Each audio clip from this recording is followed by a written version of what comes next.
Hello everyone and welcome to another edition of 2A Arsenal Roundup News. My name is Richard Espinoza and I am your host.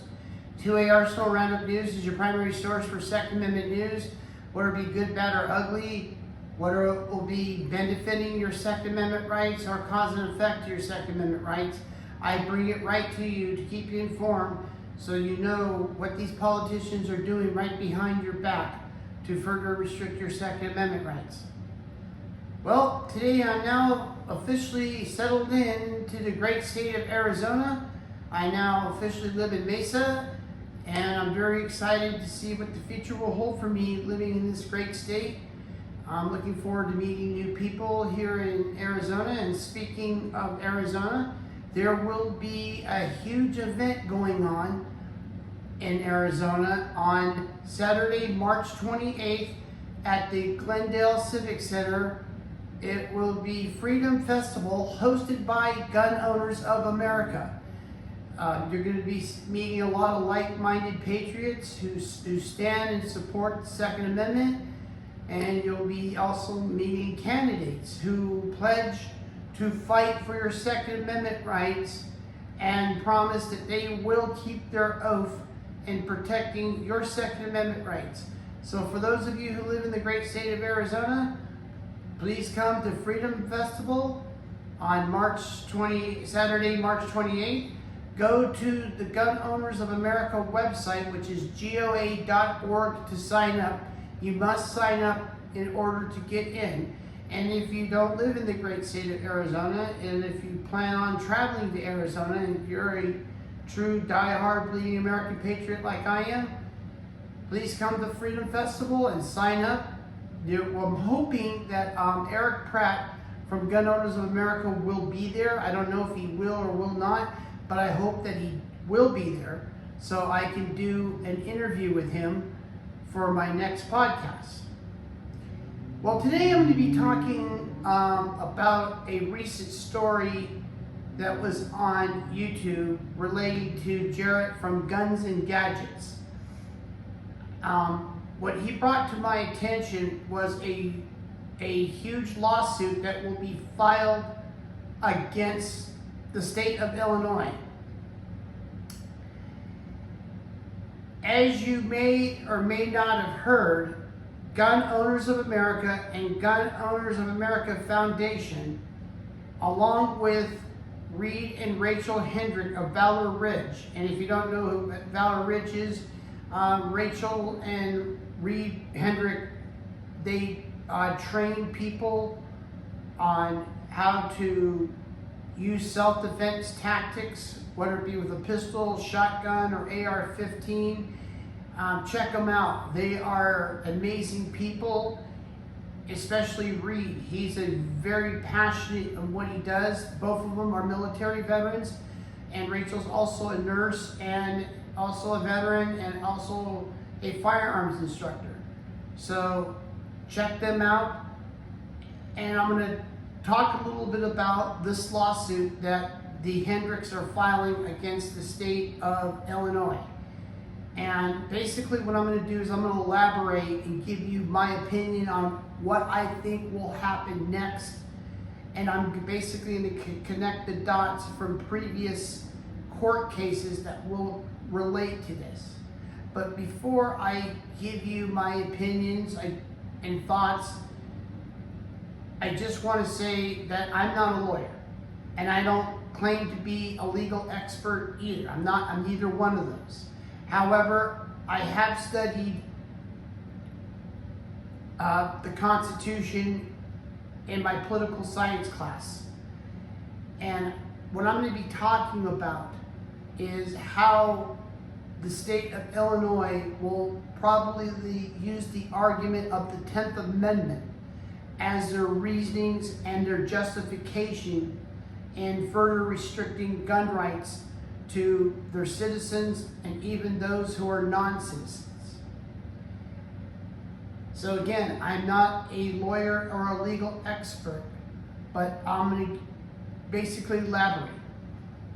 Well, the reason why this lawsuit was filed, Rachel Hendrick filed for a permit for to go into Illinois to carry her firearm. Now, according to this information that I got, Illinois only recognizes 6 states. So in other words, if you're from Florida, or if you're from Alabama, or South Carolina, or Massachusetts, Minnesota, Wyoming, if you go into their state and you carry a firearm, and even though you have a valid permit, Illinois will not recognize it because your state is not on their list. But here are the 6 states that qualify in getting a permit from the state of Illinois.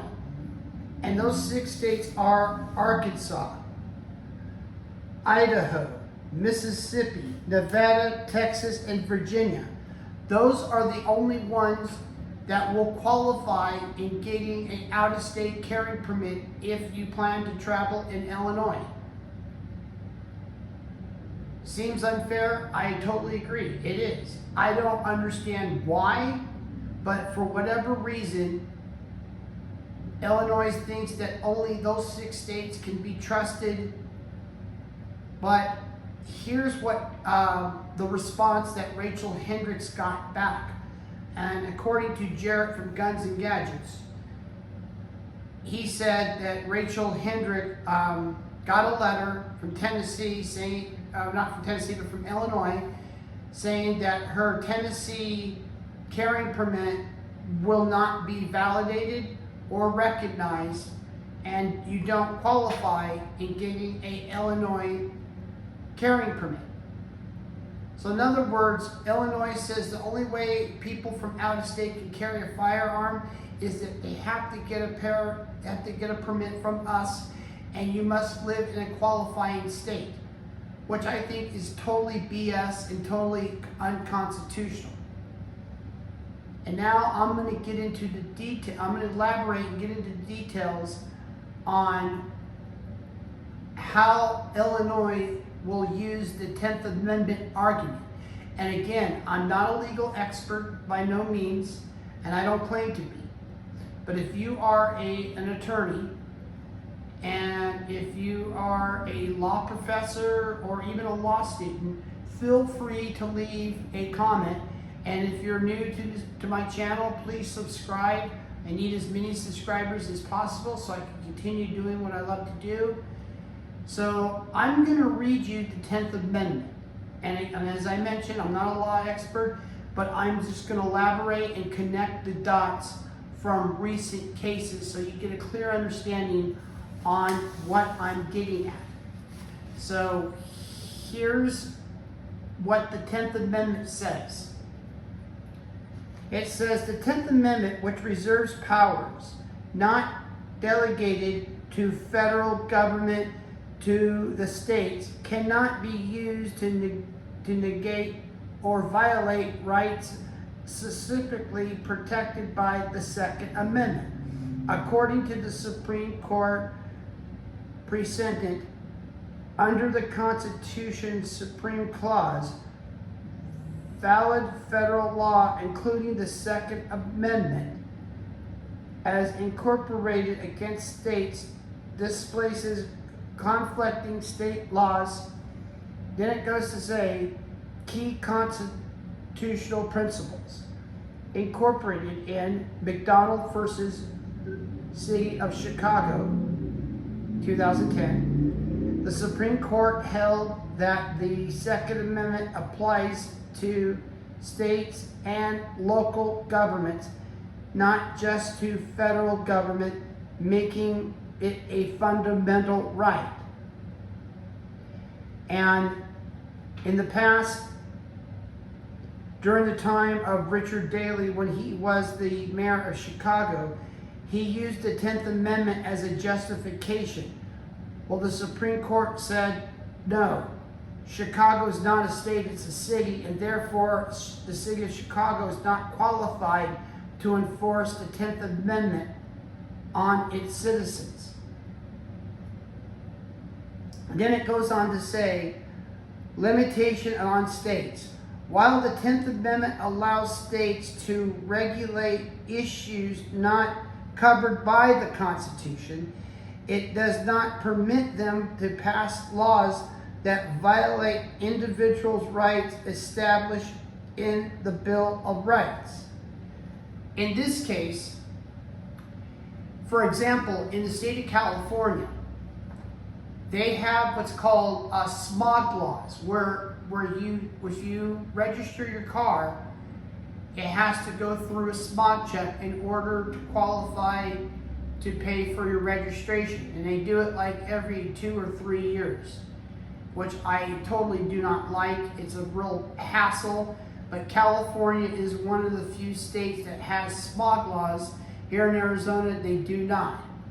So technically, California has a right under states' rights to make this law because it's not connected with the Constitution.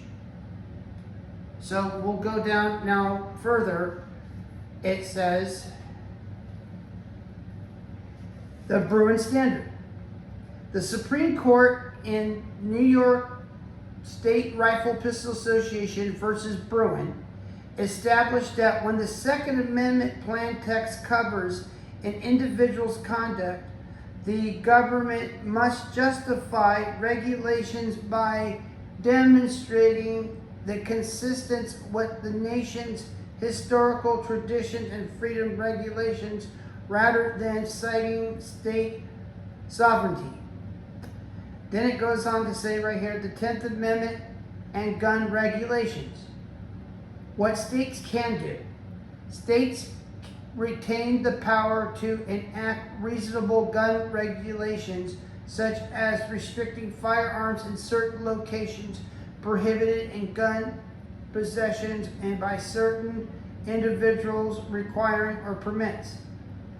Okay, in this case, under states' rights, they do have a right to say, well, you cannot bring guns into the courtroom, you can't bring guns in the bank, but you can bring a gun to a park, or you can't bring it to a sporting event. Just some examples.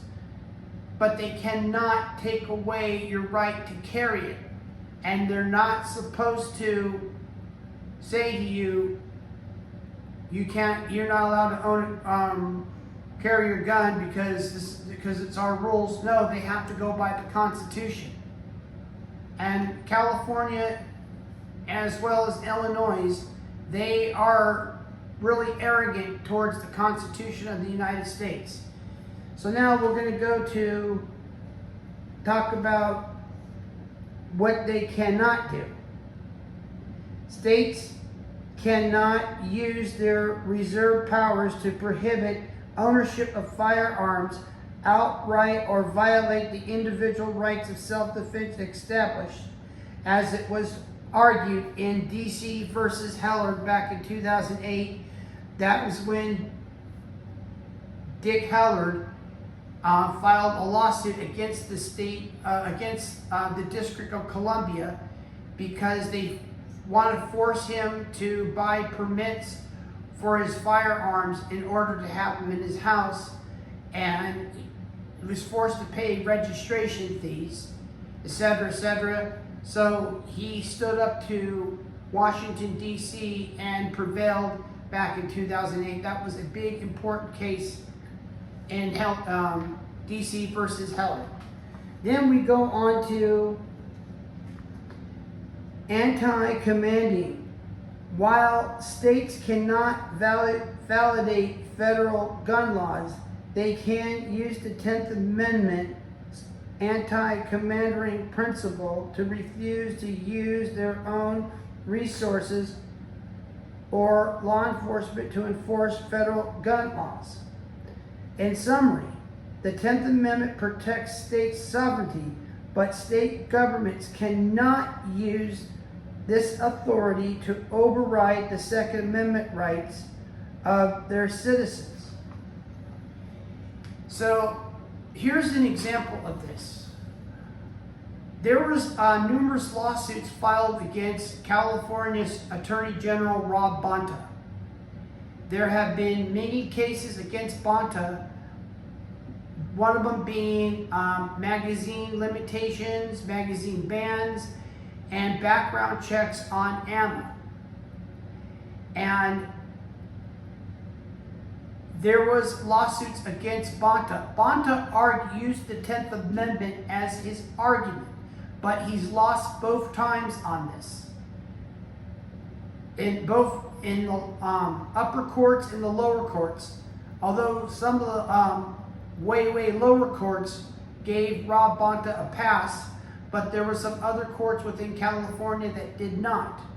They told Bonta that, number one, you cannot use a constitutional right to use one constitutional right to restrict another constitutional right. You cannot do that. And there are limitations on states' rights. You cannot violate a federal constitutional right. And yes, the Second Amendment is a federal constitutional right, meaning that it must be not only be enforced by states, but also by federal government. But unfortunately, our federal officials have violated their oath. One of them being, the ATF. The ATF has repeatedly violated constitutional rights, and they have been acting as unelected bureaucrats. In other words, they have made laws without Congress's approval. So in this case, states cannot deny a person's Second Amendment rights. No matter whether they like it or they don't like it, they cannot. Rob Bonta, among all people, knows what he's doing is illegal, but the guy is a weasel. He will do whatever he can and play every trick in the book to deny people's rights in California to keep and bear arms. So again, Bonta has used the 10th Amendment card repeatedly, and both times has lost. He hadn't learned from the Bruin decision. Governor Kathy Hochul and her Attorney General Letitia James argued that it is states' rights to make such laws. They said no. States are only allowed to make laws that are not within the Constitution. But if you're making laws that are violating the Constitution, you cannot use the 10th Amendment as a ways or a means or a justification. And Letitia James got her butt kicked on this one, and it was a huge defeat for Bruin. So the New York Rifle Pistol Association prevailed. And as I mentioned earlier, Chicago tried to use the 10th Amendment as their justification by prohibiting people from owning firearms in their homes. And the Supreme Court told then Mayor Richard Daley that, first of all, Chicago is a city, not a state, and therefore they don't qualify in using the 10th Amendment as a justification. But then, on the other hand, Anthony Scalia also said in his ruling, the late Anthony Scalia, that you cannot use one constitutional right to further ban or restrict another constitutional right. So if you're using the 10th Amendment as a justification to restrict gun rights, they are 100% dead wrong, and what they're doing is illegal.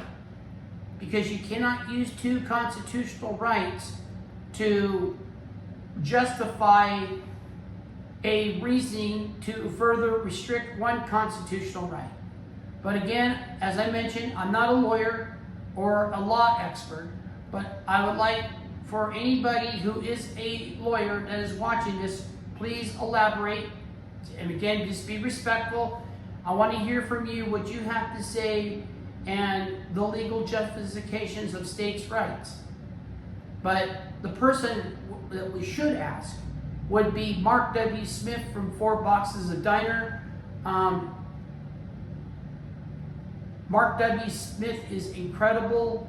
He is a well-educated Poindexter, and he has every answer for everything when it comes to the law because he is a constitutional attorney and a law professor. So if Mark W. Smith is watching this, I hope he will elaborate about the connections between legislators using the 10th Amendment as a means of restricting Second Amendment rights, claiming that states' rights have a right to make any laws they want. No, there are limitations on states' rights.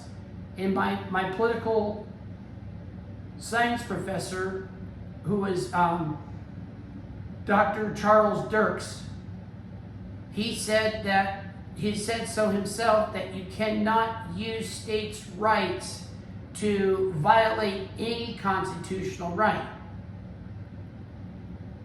In other words, if you have the Fifth Amendment, and let's say California says we don't honor the Fifth Amendment, you're going to have to talk if we ask you to. They can't do that. They could say, well, it's the 10th Amendment, we're pleading the 10th Amendment, states' rights.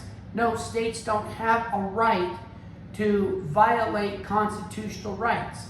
See, states can make any laws they want, as I mentioned, as long as they are not violating laws that are written within the Constitution. If it's something that's not written within the Constitution or not protected by the Constitution, then yes, they have a right to make that law.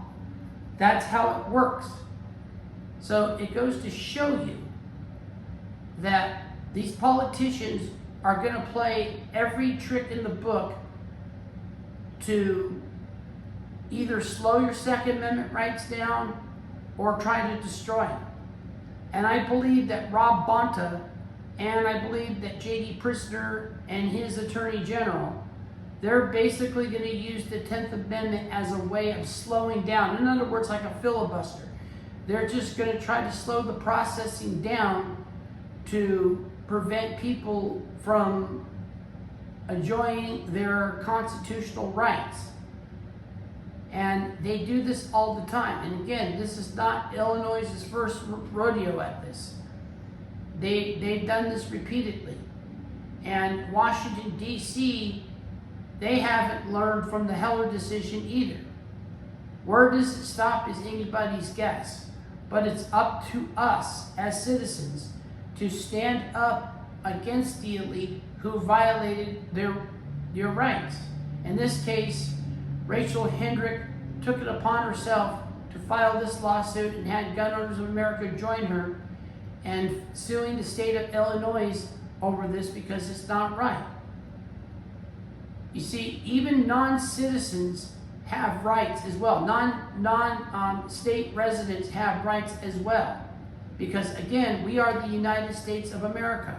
The states are united and therefore they need to honor all constitutional rights. It's funny that all 50 states honor all your driver's license. No matter what state you're from, they honor your driver's license. But they don't honor your carrying permit. And there shouldn't be a carrying permit because the Second Amendment is our carrying permit. This is why I'm passionate in what I do and bringing this important news and getting involved, because our founding fathers gave their life to make sure that this flag stays alive. They risked everything. In fact, they even died broke just for us to be free. And one of my followers from Truth Justice, her name is Kelly Huggins, she brought that point up, and I want to say kudos to Kelly. That's a great point you made. Yes, our founding fathers went bankrupt and went broke so that we could be free. They lost everything. They sold everything so that we could start a new nation, because it would cost money to battle against the British. So we owe it to our founding fathers. We owe it to them. to continue fighting and to enforce the Constitution. That is why they wrote a Constitution, because our founding fathers were not dumb. They knew that what would happen today would happen in the future 250 years ago.